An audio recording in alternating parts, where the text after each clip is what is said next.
bills are passed. Ashley Lopez of member station KUT in Austin reports.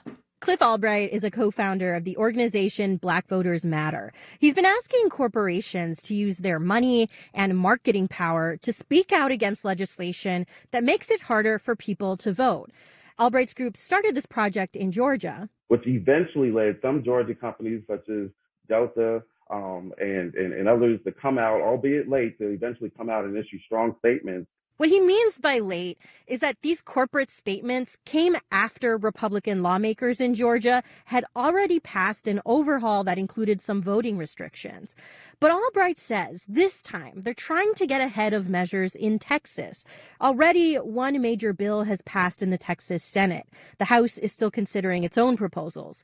Albright says before things move along any further, they're asking big Texas-based companies like AT&T to take a stand against the proposed legislation. And what we're saying to companies like that and to other companies is that at a minimum, you must, one, stop funding those that are pushing this voter suppression. In Texas, Republicans have filed a slew of voting bills that would restrict the ability of local election officials to make voting more convenient. The bills would also create new criminal penalties related to voting. Advocates in Texas say these proposals would ultimately make it harder for people of color, new voters, and disabled Texans to vote. Republican State Senator Brian Hughes, a sponsor of one of the bills, says pushback has been overblown. These are provisions that will apply across the board. Every voter, they're consistent, they're fair, and make it hard to cheat.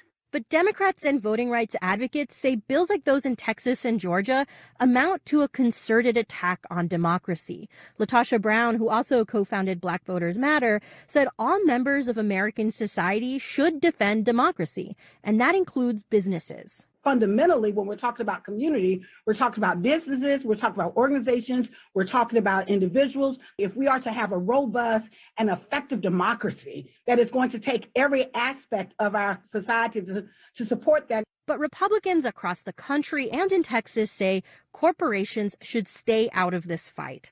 Texas's Lieutenant Governor Dan Patrick went as far as to warn CEOs that getting involved in this legislative battle could cost them customers. You've meddled in a lot of issues lately. I'm not a big believer in boycotts, but people will make up their own minds. Stay out of things you don't know anything about. And if you want to get involved, then you're taking that risk. During a call with voting groups, former Democratic Congressman Beto O'Rourke said it's a little ironic that Republicans are telling corporations to stay out of politics after supporting the Supreme Court's Citizens United decision, which opened the door to massive corporate spending in elections. And here you have some responsible corporations trying to ensure that this state does the right thing, and all of a sudden Dan Patrick and others are up in arms.